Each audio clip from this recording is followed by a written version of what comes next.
सुप्रभात। बाबा कहते हैं, मेरे प्यारे बच्चे, मैं जानता हूँ कुछ दिनों से तुम सोच रहे हो ना कि साईं की पूजा करूँ या जो घर में जो भगवान हैं उनकी विशेष पूजा करूँ।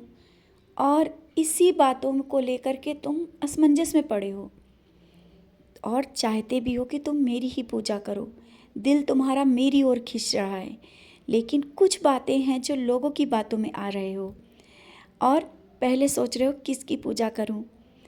सबसे पहले पूजा किसकी करूं जिससे ज़्यादा ही लाभ हो। कहीं ऐसा तो नहीं कि साईं की पूजा पहले करने से कुछ गलती कर रहे हो। यही मन में विचार आ रहे हैं ना, और तुम्हारा दिल मेरी ओर है। बच्चे, निराश मत हो। मैंने कहा ना, सबका मालिक एक है। तुम किसी की भी पूजा करो, किसी को भी मानो, सब में मैं ही समाहित हूँ।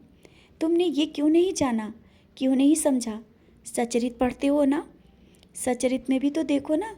सचरित को पढ़ो और जो भी ग्रंथ पढ़ना चाहते हो भाव से पढ़ो। तुमको जो तुम चाहते हो कि मैं हर जगह दिखूं, तो मैं ही दिखूंगा। जिस रूप में चाहोगे मैं दिखूंगा।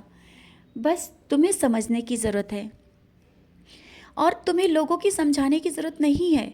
तुम मत समझाओ लोगों को कि मेरे साईं ही राम है, मेरे साईं ही श्याम है। तुम यही कहना चाहते हो ना। बच्चे, वो समझाने की ज़रूरत नहीं है, वो समझने की है। जब उन्हें समझ में आएगा तब वो मानेंगे। और तुम अपने विचार जिस तरह से रखे हो उस तरह से ही रखो। जहाँ भी जिस तरह से, जिस मंदिर में जाते हो, घर में जिसकी भी पूजा करते हो और जिस तरह से भी करते हो, तुम्हारी पूजा मैं स्वीकार कर रहा हूँ। और ये मत सोचो कि तुमसे कोई गलती तो नहीं हो रही। हाँ, ये तुम्हारे मन में विचार आ रहा है कि कहीं ऐसा ना हो कि मेरे साईं, मेरे बाबा मुझसे नाराज़ हो जाएं ऐसा करूँ तो। और ये भी सोचते हो कि जो लोगों की बातें हैं, कहीं ऐसा तो नहीं कि मैं गलत हूँ। क्यों इतनी दुविधा, क्यों इतनी परेशानी? निश्चिंत हो करके अपने मन के विचारों को निकाल करके जहाँ तुम बैठना चाहते हो, जिसकी पूजा करना चाहते हो और जिस तरह से करना चाहते हो करो।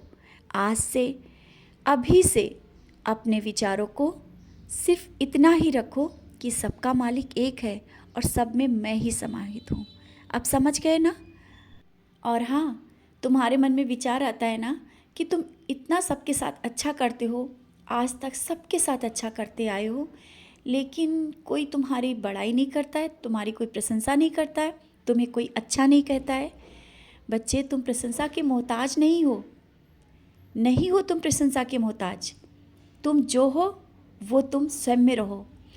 और ये तो पता ही है ना, अच्छाई और सच्चाई की जल्दी प्रशंसा नहीं होती।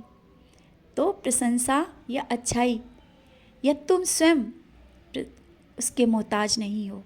समझ गए हो ना। अपने कर्म अच्छे से करो। तुमने सबके साथ अच्छा किया और आज भी कर रहे हो। किसी का गलत नहीं चाहते हो, किसी का बुरा नहीं देखते हो और हर समय उसकी मदद करने के लिए तैयार रहते हो।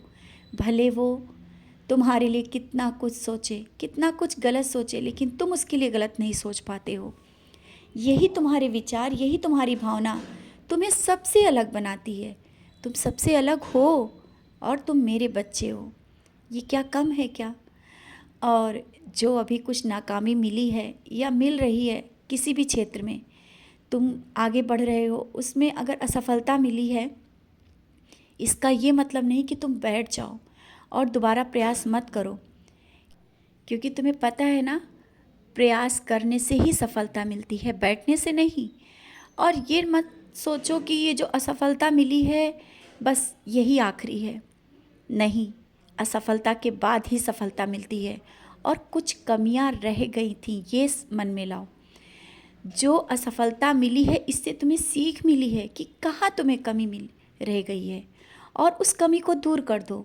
जब वो कमी दूर हो जाएगी ना, सफलता तुम्हारे करीब होगी। मैं तुम्हें आज भी सफल कर सकता था, आगे बढ़ा सकता था, लेकिन उन कमियों के साथ नहीं, क्योंकि तुम्हें समाज बदलना है। तुम्हें समाज में कुछ करके दिखाना है। अगर वो कमी रह गई तो शायद वो चीज़ तुम आगे ना कर पाते। तो इसलिए जो आज असफलता मिली है उसको स्वीकार करो और आगे बढ़ो। अब असफलता नहीं मिलेगी। और ये जो सप्ताह है ना, आने वाला सप्ताह तुम्हारे लिए कुछ खुशखबरी लेकर के आने वाला है। खुशखबरी कुछ भी हो सकती है। खुशियाँ तुम्हारे करीब हैं, लेकिन बस उनको जानने की ज़रूरत है। और एक चीज़ बैठ कर के सोचने का समय नहीं है कि तुम एक बात मन में सोच लिया है और वही सोच रहे हो, क्या होगा, कैसे होगा, अब ये निराशा आई है तो अब आगे सफलता मिलेगी या नहीं। आज मैं फिर से कहता हूँ, प्रयास करो, सफलता अवश्य मिलेगी।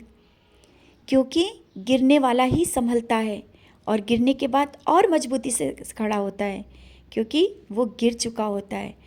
अब तुम्हारा प्रयास बहुत ही मजबूती के साथ होगा, ये मुझे भी पता है और तुम्हें भी पता है। और कहाँ कमी रह गई थी उसका सुधार करके, वो अब मैं सुधार करवाऊँगा, उसके साथ आगे बढ़ोगे, बहुत कुछ मिलेगा। मैं कह रहा हूँ ना, जीवन के हर क्षेत्र में तुम्हें अब सफलता मिलेगी, और कुछ ही दिनों में तुम्हें बहुत बड़ी खुशखबरी भी मिलने वाली है। अभी जो निराशा मिली है ना, उसके बाद जो खुशखबरी मिलेगी, जिसको सोचकर तुम बहुत खुश हो जाओगे, और वो तुम्हारे चेहरे पर मैं खुशी देखना चाहता हूँ।